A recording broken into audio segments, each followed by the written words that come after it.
Bon, bah donc maintenant, on va parler d'analgésie et d'anesthésie loco-régionale pour les traumas du thorax. Xavier Chaplin de Brest. Merci. Mesdames, messieurs les modérateurs, merci beaucoup. Moi, je vais vous parler de l'analgésie traumatisme thoracique. Alors, par souci de temps et aussi d'intérêt, j'ai choisi de m'intéresser essentiellement à l'anesthésie loco-régionale pour essayer ensemble de pouvoir un petit peu trier les différentes techniques plus anciennes, connues, techniques plus nouvelles dont beaucoup connaissent la teneur mais qui tendent à émerger en réanimation. Et donc, je vais balayer un petit peu avec vous les techniques, les évidences. On va voir qu'il y a pour l'instant assez peu d'évidence dans la littérature pour choisir notamment les techniques nouvelles, mais on va en discuter ensemble et ensuite on pourra répondre à vos questions.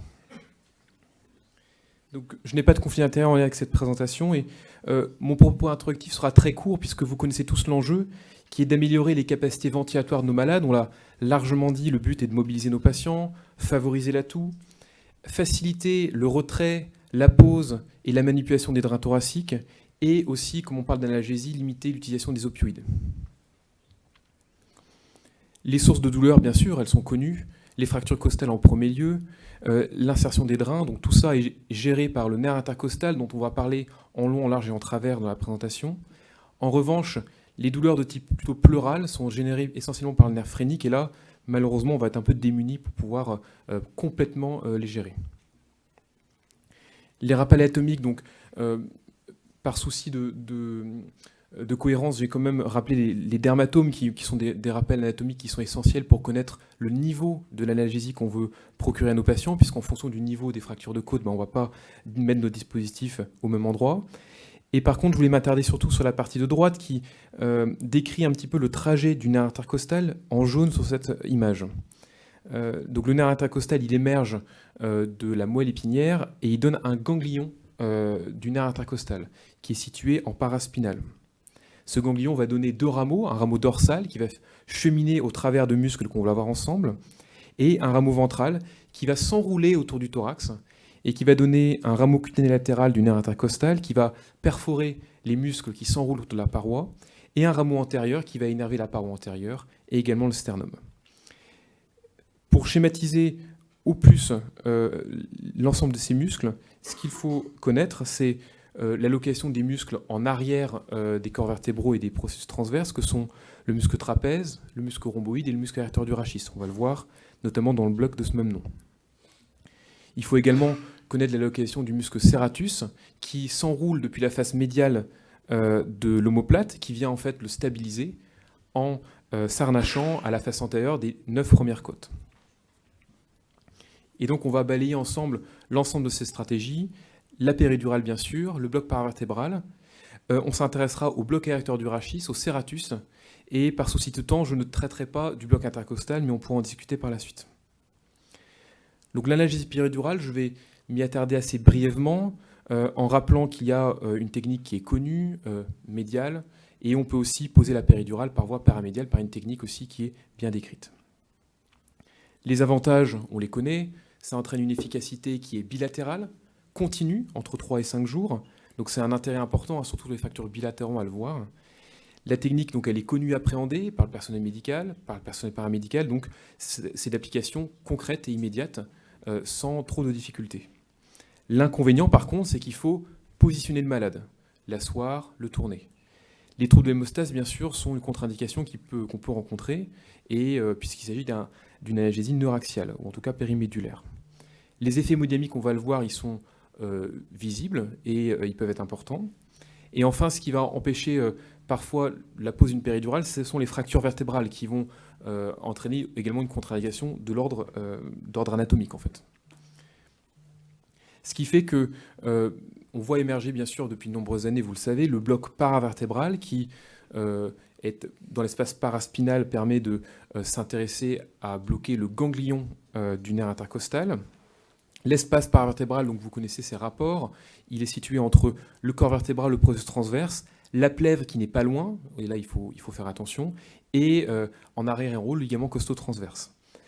En bas de la diapositive, vous voyez en échographie comment est-ce qu'on peut repérer cet espace. Donc schématiquement, pour ceux qui ont l'habitude, ces propos vont paraître un peu redondants, mais il faut positionner la sonde en position crânio-caudale Et on peut repérer aisément l'espace paravertébral et positionner, en tout cas notre aiguille, soit pour faire une injection unique, soit pour poser un cathéter.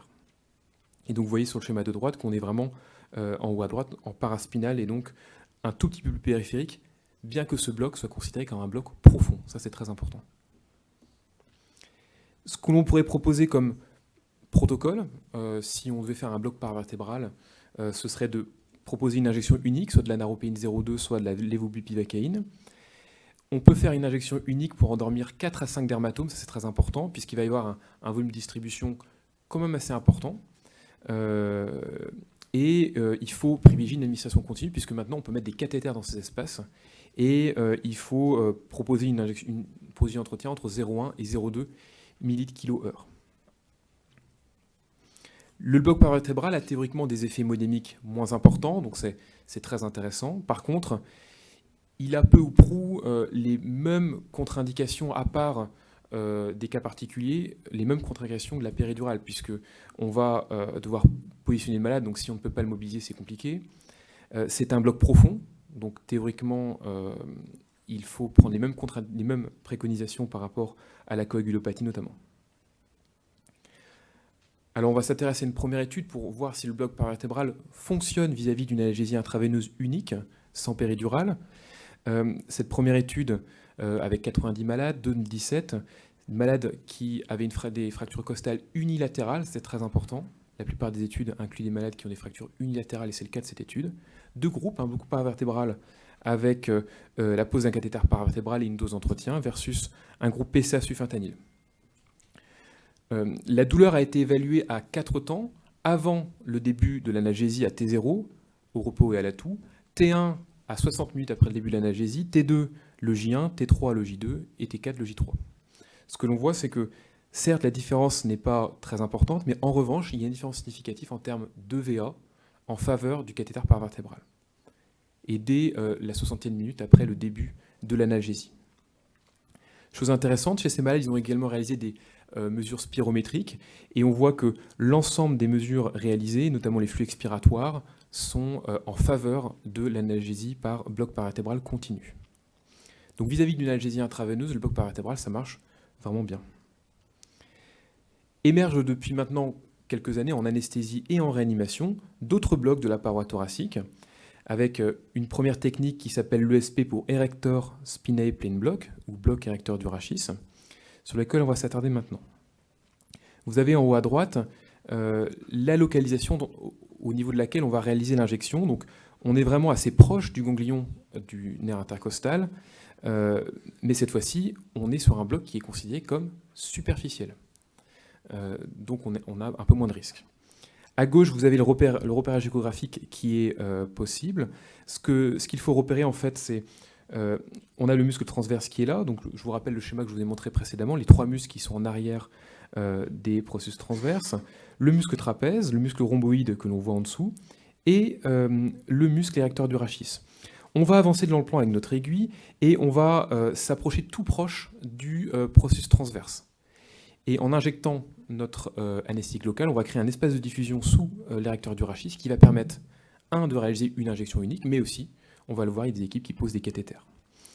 L'intérêt de ce bloc, et c'est montré sur des cadavres, c'est l'image du milieu, c'est qu'il y a encore une fois un large volume de diffusion, à la fois dans le plan crânio-caudal, comme c'est montré sur cette image, mais il est à la fois aussi en antéro-postérieur, puisque l'anesthésie locale va pénétrer au travers des foramen costo-transverses et en partie inonder un petit peu l'espace paravertébral, ou en tout cas va permettre d'avoir une analgésie qui est satisfaisante dans une bonne partie de la paroi thoracique. L'avantage de ce bloc, c'est qu'il est considéré comme non invasif, c'est un bloc considéré comme superficiel. Il procure théoriquement une analgésie équivalente au bloc paravertébral. C'est dans certains articles considéré comme un bloc paravertébral-like. On va voir que les évidences ne sont pas non plus nombreuses pour considérer ça, mais on va le voir ultérieurement. L'inconvénient, encore une fois, c'est qu'il faut positionner le malade, l'asseoir, etc. Donc ça nécessite comme une mobilisation. Quelques études de preuve de concept. Cette première étude en 2010, donc qui commence déjà à dater, où déjà cette équipe mettait des cathéters sous le muscle érecteur du rachis, et on voit que à droite, sur le premier histogramme, que la douleur entre la période avant et après le placement du cathéter est significativement diminuée, et la spirométrie incitative est également significativement augmentée. Une deuxième étude plus récente, avec un peu plus de malades, 80 malades, toujours une étude descriptive, de preuve de concept. Chose intéressante, vous le voyez sur le tableau de gauche, on est sur une population de patients qui ont des fractures majoritairement unilatérales, mais quand même quelques malades qui ont des fractures bilatérales, quand même pas mal de fractures de côte, entre 5 et 7, voire plus de 7, donc des malades qui ont vraiment un besoin important d'analgésie. Vous avez à droite 3 descriptions de paramètres cliniques, avec en premier lieu la consommation de morphine, en deuxième lieu la douleur. On voit que la douleur est significativement diminuée, et en bas, la spirométrie incitative qui est significativement augmentée. Donc ce bloc a l'air de marcher. Enfin, on va s'intéresser à la technique du bloc le plus périphérique et le plus superficiel, qui est le bloc serratus, où là, on va repérer en échographie sur la partie vraiment toute latérale de la paroi thoracique le muscle serratus qui se situe soit lorsqu'on est plutôt derrière, sous le muscle latissimus dorsi, que vous voyez là, et on voit le muscle serratus en dessous sur la partie médiane de la diapositive, soit lorsque vous êtes très devant, on voit le grand et le petit pectoral qui sont au-dessus du serratus. L'injection de l'anesthésie locale peut se faire au-dessus ou en dessous du muscle serratus. Dans la littérature, il n'y a pas de différence entre les deux. Et il entraîne une analgésie, on va le voir, qui reste quand même assez partielle, puisqu'on va s'intéresser essentiellement au rameau cutané latéral du nerf intercostal. Et donc, théoriquement, ce bloc va endormir essentiellement la partie antérolatérale du thorax et de la paroi thoracique. Les bénéfices de ce bloc, c'est que ça ne nécessite pas de mobilisation du malade, puisque le malade peut être en décubitus dorsale, intubé, ventilé. Voilà. Il est non invasif, c'est un bloc superficiel. Il est réalisable même en présence d'une fracture rachidienne, et ça c'est un élément très important, puisque vous avez vu que précédemment, anatomiquement, les autres injections étaient quand même assez proches du rachis. L'inconvénient, c'est ponctuel. Alors, je vous l'ai mis là comme ça, mais il y a des équipes qui mettent des cathéters dans cet espace-là. Elles existent, mais il y a beaucoup de descriptions plutôt de blocs ponctuels. L'efficacité est théoriquement partielle, comme je vous l'ai dit, et il y a quand même un risque de pneumothorax, puisque vous avez vu sur l'échographie, la plèvre n'est quand même pas très loin. Alors le bloc serratus, il y a des descriptions dans la littérature. Versus PCA, ça marche, à la fois sur la douleur aiguë à 24 heures et à la fois sur la douleur chronique.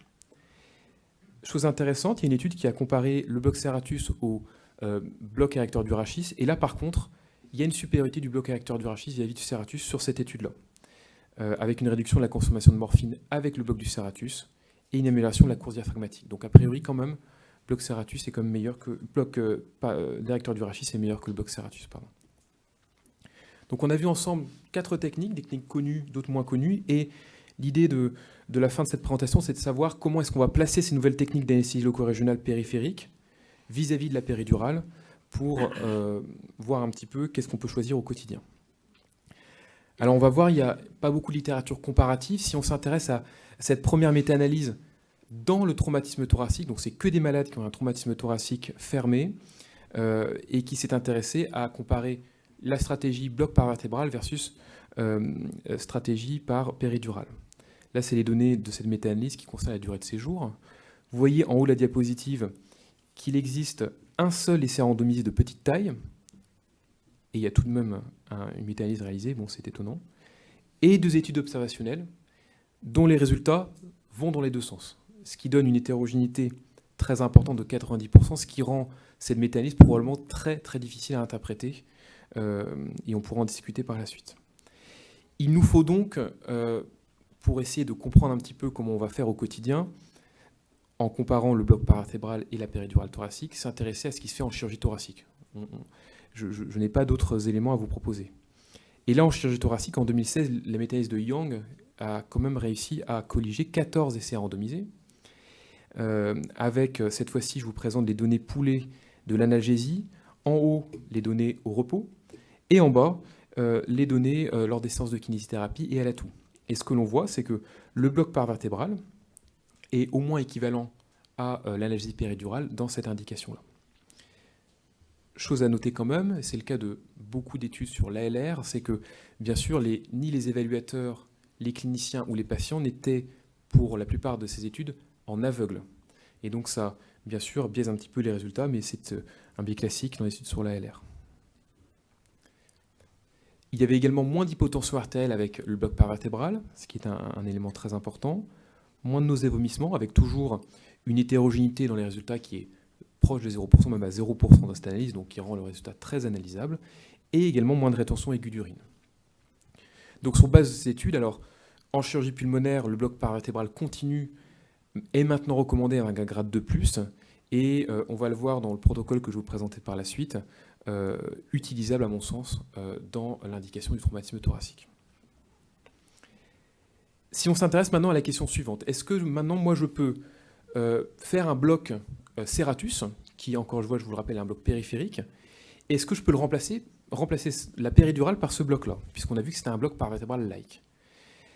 À l'heure actuelle, moi je n'ai pas trouvé d'études comparatives de type essai randomisé disponibles qui montrent qu'on peut faire cette technique-là à la place d'une péridurale. Il y a une étude en cours qui est dont le protocole est sur Clinical Trial, où là on va s'intéresser à traumatisme thoracique fermé, et il va y avoir une comparaison entre bloc érecteur du rachis et péridurale thoracique. Il y a également une étude de non-infériorité qui est en cours, et c'est randomisé cette fois-ci en chirurgie thoracique, je vous la montre parce qu'elle est importante aussi, où ces investigateurs vont s'intéresser à un bloc continu érecteur du rachis versus une péridurale. Alors, autre question, on pourrait pousser les choses au maximum, c'est-à-dire est-ce qu'on pourrait remplacer une péridurale par un bloc serratus? Là, encore une fois, on n'a pas beaucoup d'éléments pour résoudre ce problème. C'est peut-être une question un peu extrême, mais en tout cas, il y a des gens qui s'y sont intéressés. Cette étude de 2021, donc assez récente, qui est une rétrospective monocentrique, mais avec un appariement par un matching des malades selon quelques caractéristiques cliniques, qui s'est intéressée à, en rétrospective, comparer des patients qui avaient un bloc serratus continu versus un bloc paravertébral ou une péridurale. Donc le comparateur est important. 40 malades inclus. Vous voyez que les scores d'ISS sont quand même assez importants, puisqu'on est aux alentours de 30 à 35 d'ISS. À peu près la moitié des malades étaient intubés et l'autre moitié non intubés. Je vais prendre les données des malades non intubés, puisque c'est un peu plus simple d'évaluer la douleur chez ces patients. Et ce que l'on voit, c'est que les scores de douleur ne sont pas différents. Il faut tout de même prendre beaucoup de précautions vis-à-vis de cette étude, puisqu'elle a beaucoup de limites compte tenu de son design. Alors, on peut regarder ce qui se passe encore une fois en chirurgie thoracique. Là, ce sont des études comparant le bloc serratus à un comparateur qui n'est pas la péridurale, donc ces études ne permettent pas de résoudre la question. En revanche, on a cette étude qui a été publiée en 2017, qui compare un bloc serratus versus une péridurale. Et dans cette étude, l'analgésie en post-opératoire a été équivalente, moins d'hypotension artérielle avec le serratus dans cette étude, mais c'est une étude à petit collectif. Donc, fort de ces constatations, ce que je voulais vous proposer, c'est ce protocole avec, en termes de stratégie d'ALR à choisir. Premièrement, je pense ce qui est important, c'est de voir quel type de fracture de côte on a à disposition, puisque, je vous l'ai dit en préambule, les études qu'on a à notre disposition, c'est majoritairement des études avec fracture de côte unilatérale. Donc, si on s'intéresse à la partie de droite, quand on a des fractures bilatérales, une analgésie continue par anesthésie péridurale, je pense, est à recommander. Je n'ai pas trouvé, à ma connaissance, mais peut-être que dans l'assemblée, certaines personnes font ça, de bloc paravertébral continu bilatéral, voire de bloc serratus continu bilatéral. Ça doit être possible, puisque techniquement on peut le faire, mais c'est ouvert à discussion. En revanche, lorsqu'on a des fractures unilatérales, il est très probable qu'il faille proposer une analgésie continue par bloc paravertébral, c'est une technique que vous maîtrisez, plus que l'analgésie péridurale, pour tous les effets secondaires dont on a parlé qui sont moins fréquents avec le bloc paravertébral.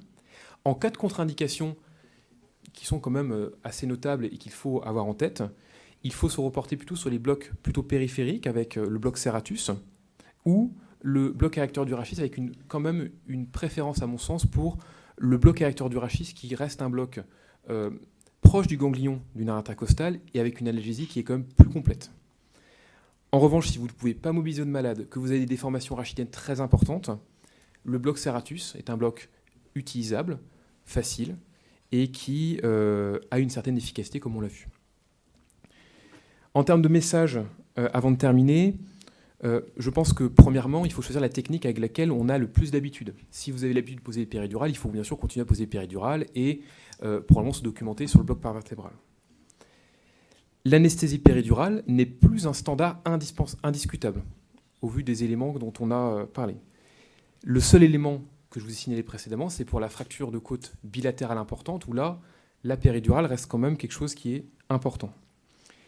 Et enfin, tous les espaces dont je vous ai parlé sont cathétérisables, et il faut probablement privilégier l'ALR continue pour tous ces patients, puisqu'on va avoir à les garder pendant plusieurs jours, et ces douleurs vont nous gêner pendant un temps qui va être assez long. Je vous remercie.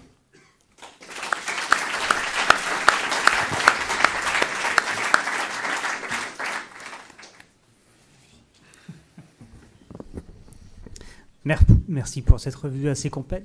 Il y a déjà une première question. Julie Garcia, je suis anesthésiste en chirurgie thoracique clinique. Et moi, je voulais savoir sur le cathé périphérique, le mode d'administration. Est-ce que il y a des données là-dessus, plutôt du débit continu ou plutôt du bolus pour garder cet effet un peu de diffusion étagée qu'on voit quand on fait la première injection, un mode PIEV finalement un peu comme la péri Les protocoles sont assez divers. Ce que j'ai pu moi lire, c'est que le cathéter est placé et qu'il y a une dose d'entretien qui est administrée. Le protocole que je vous ai montré pour le bloc paravertébral, c'est les doses à peu près standards que j'ai pu voir sur les différentes publications. Et c'est en fait à peu près les mêmes doses qui sont utilisées par exemple pour un cathé réacteur du rachis ou un cathé Ceratus. Il y a un peu plus de publications sur les réacteurs du rachis d'ailleurs. Et donc en général, il y a une administration continue quand même qui est préconisée, de la naro entre 0,1 et 0,2 kg/h, et certains font des bolus. Voilà, mais c'est surtout une administration continue de ce que j'ai pu voir. Il y a aussi des publications alors, où il y a carrément même des bolus programmés qui sont mis en place, mais il y a une hétérogénéité importante par rapport au protocole d'administration, mais plutôt dans ce sens, je pense que c'est quelque chose qui est à préconiser. Ouais. Ouais.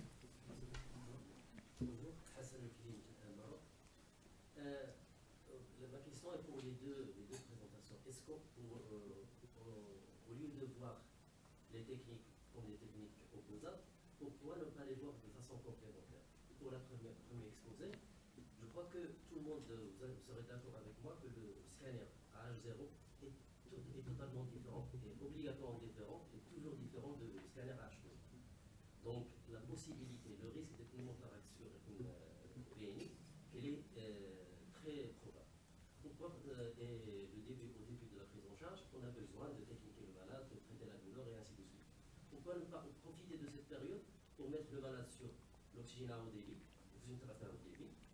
Après avoir fait le scanner H12, on aura moins de chances de compliquer notre troisième thoracique par un pneumothorax. La même chose pour le côté, pour ce qui est de l'anesthésie régionale. Si l'indication de changement de position n'est pas le traumatisme du rachis, mais c'est la douleur, pourquoi ne pas commencer par un Ceratus? Et secondairement, on peut mettre une péridurale. Et le seul problème serait les doses d'anesthésie locaux. La péridurale, on peut différer les injections. Donc voilà, pourquoi ne pas avoir les techniques complémentaires comme des amis et non pas des ennemis? Alors, je répondrai juste sur l'analgésie et je pourrais laisser mon collègue terminer sur le pneumothorax. C'est vrai que ces techniques sont combinables, hein, c'est sûr. Je pense que quand même, c'est important de comparer les choses pour savoir qui fait quoi.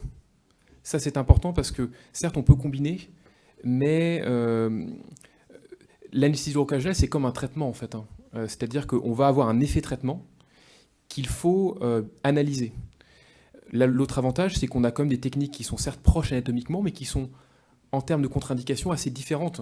De comparer la péridurale à un bloc réacteur du rachis, ça a une pertinence importante, qui, pour des malades, va permettre de poser une indication d'ALR, alors que pour l'une, c'est contre-indiqué, et pour l'autre, ça ne l'est pas. Et de comparer frontalement deux techniques, ça a au moins le sens de se dire laquelle fait la mieux. Et après, je pense que, effectivement, dans un second temps, par itération, on pourrait comparer une association versus une autre association. Mais en tout cas, si on reste sur ce qu'on appelle l'evidence-based medicine, probablement qu'il faut comparer quand même les traitements les uns avec les autres, avec un gold standard bien défini. Donc ça, c'est pour, on va dire, la science. En revanche, c'est vrai qu'au quotidien, en examinant d'autres malades, si par exemple on a une analgésie non efficace, même avec une péridurale ou avec un bloc érecteur du rachis, rien ne nous empêche de compléter avec un serratus, bien sûr. Et probablement que le malade s'en trouvera bien plus soulagé si le bloc est efficace, évidemment. Mais en termes de comparaison, je pense qu'il faut en rester à des choses, entre guillemets, les plus simples possibles et faisables, quoi. Voilà. Merci. Ce qui est intéressant aussi, c'est que dans la comparaison de ces techniques, c'est que toute chose soit égale par ailleurs. Donc on l'a évoqué aussi au début, c'est que le patient doit être admis en USC, avoir le même soutien ventilatoire, avoir, entre guillemets, Jonathan en parlait, les mêmes lésions, les mêmes associations lésionnelles, ou plus exactement, soit des thorax purs pour éliminer tout ça. Mais ensuite, ce qui me paraît aussi important, c'est d'être capable de jongler sur les techniques d'anesthésie loco-régionale, de basculer de l'une vers l'autre en fonction de l'évolution du patient, l'apparition de pneumothorax ou pas, etc. etc. C'est des techniques qu'il faut savoir maîtriser, je pense, et c'est important.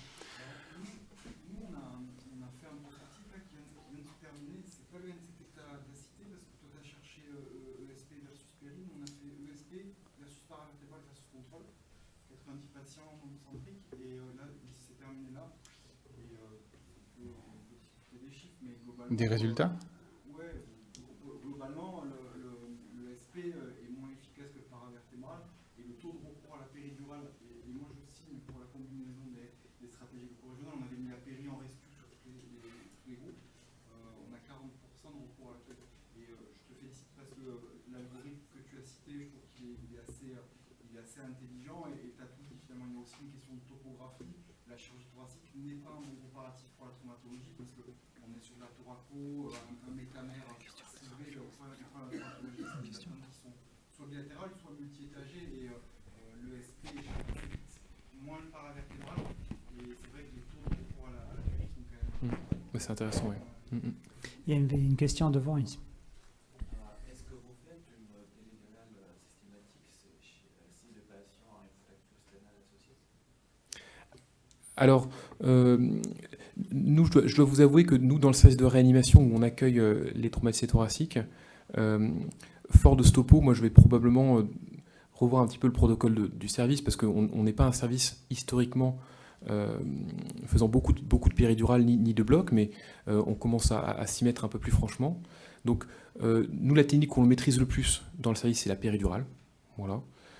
Donc, c'est la technique qu'on choisit. Et s'il y a une fracture sternale, c'est vrai qu'on fait d'abord la péridurale pour traiter le plus de douleur, et après, effectivement, les blocs complémentaires peuvent être utilisés au cas par cas, quoi. C'est-à-dire que si le malade n'est pas soulagé, soit parce que la péridurale est asymétrique via l'immobilisation, etc., on essaie d'améliorer les choses, mais si c'est encore inefficace, on peut bien sûr compléter par des techniques, un serratus ou autre, pour aider, bien sûr. Oui. Moi, j'ai une dernière question rapide. Est-ce que vous pensez qu'il faut déployer une technique d'emblée, c'est-à-dire préventive, un peu ce qu'on a vu sur la VNI, même si visiblement sur Optito ça ne sort pas.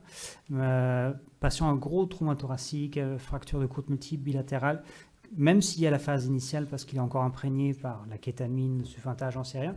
Mais est-ce que vous pensez qu'il faut d'emblée leur apporter une technique d'ALR et ne pas attendre qu'il soit algique? Ça, c'est vrai que le timing, c'est une question qui est importante, qui n'est pas résolue par, encore une fois, des essais comparatifs, etc. En revanche, je pense qu'on peut s'aider à la fois effectivement de l'imagerie, du score TTSS ou d'autres scores pour identifier les malades les plus à risque. Et pour ces malades-là, très probablement qu'il faut leur proposer une analgésie multimodale, dont l'ALR, précocement. Probablement, oui. Donc être proactif, c'est important. On va enchaîner sur la présentation. Merci beaucoup. On va enchaîner sur la présentation suivante.